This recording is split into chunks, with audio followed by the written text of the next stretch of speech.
চলে আসলাম আজকে মিরপুর স্টেডিয়াম। এটা হচ্ছে মিরপুর স্টেডিয়াম। আপনারা দেখতেছেন আজকে দুর্দান্ত একটা ম্যাচ আছে। আজকে ম্যাচটা হচ্ছে বরিশাল বনামস রাজশাহী দুর্বার। তো এই ম্যাচটা দেখার জন্য অনেক আগ্রহ নিয়ে চলে আসছি। ম্যাচটা দেখার জন্য ফার্স্ট আসসালামু আলাইকুম, আশা করি সবাই ভালো আছেন।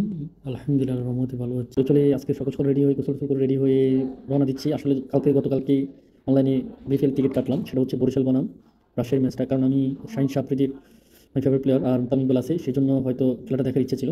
তা আগের দিন রাতে টিকিট কেটে ফেলছি, এই জন্য আবার সমস্যা হয়নি। কারণ আমি জানি অনলাইনে টিকিট কেটে ফেললে আর পরে ওইখানে যায় সমস্যা হবে না। কারণ ওইখানে টিকিট পাওয়া যায় না বেশিরভাগই। কিন্তু আমি আসলে যেটা ভাবছি সেটাই খুশি। আমি যখন রওনা দিচ্ছি আমি আসি দেখি এখানে টিকিট নিয়ে কারাকারি, মানে টিকিটই পাচ্ছে না, বলতেছে টিকিট নাই, টিকিট শেষ, এই অবস্থা আর কি। প্রথমে আমি ভুলে চলে আসলে 4 নম্বর গেটে।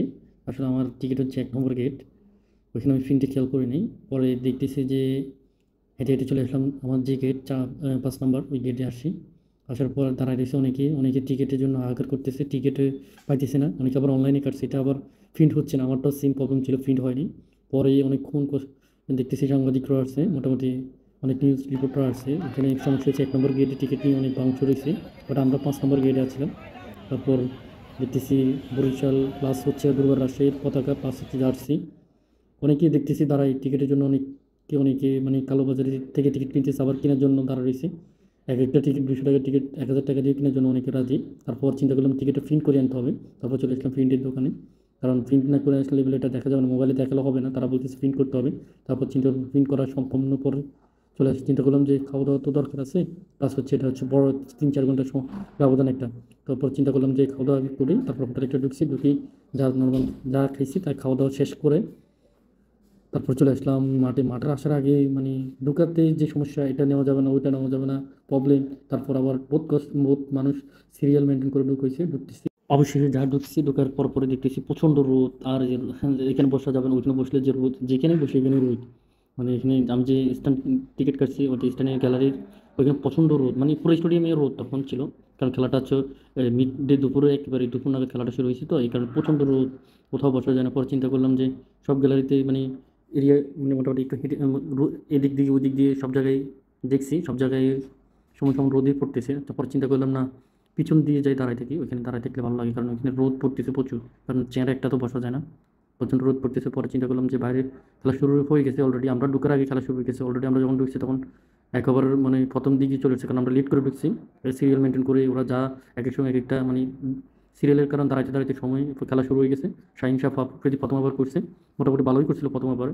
সেকেন্ড ওভারে হয়তো একটু রান দিছে, বাট এখানে প্লাট উইকেট ছিল, এটা প্রথমেই খেলা দেখে বুঝছি আমরা। আমি খেলা থেকে বুঝে গেছি যে এটা প্লাট উইকেট, এটা রাউন্ড চেস করতে পারবে, কারণ এটা দিনের খেলা। তো এখানে যতই লোক 200 নিল, এটা বরিশাল একেবারে কমপ্লিটলি একটা প্যাকেজ টিম হয়েছে। মানে প্রতিদিন তো যে পর্যন্ত করুক, দিন শেষে বরিশালে জিতবে মোটামুটি। যখন শাহিন আফ্রিদি প্লাস হচ্ছে পাইম আশরাফ আছে, ওই পাকিস্তানি প্লেয়ারগুলো মোটামুটি ভালো মানের খেলোয়াড়, যার কারণে তাদের অভিজ্ঞতা আমরা যখন ঢোকার পর পরে দর্শক ছিল, কিন্তু দর্শক বেশিরভাগ বিকেল নাগাদ প্রচুর দর্শক আসছে। মানে এটা হচ্ছে ফার্স্ট হাফ আওয়ার যখন এক দলের ব্যাটিং শেষ, তখন পর পরে প্রচুর দর্শক। মানে দর্শক আমরা যখন বিকেলের মধ্যে দেখছি দর্শক পড়ে গেছে, মোটামুটি ফুল গ্রাউন্ড, ফুল এটা দর্শক। এরপর এটা আমরা মনে করছিলাম তামিম ইকবাল মাহমুদুল্লাহ অনেকে ডাক দিয়েছে বাড়ি থেকে।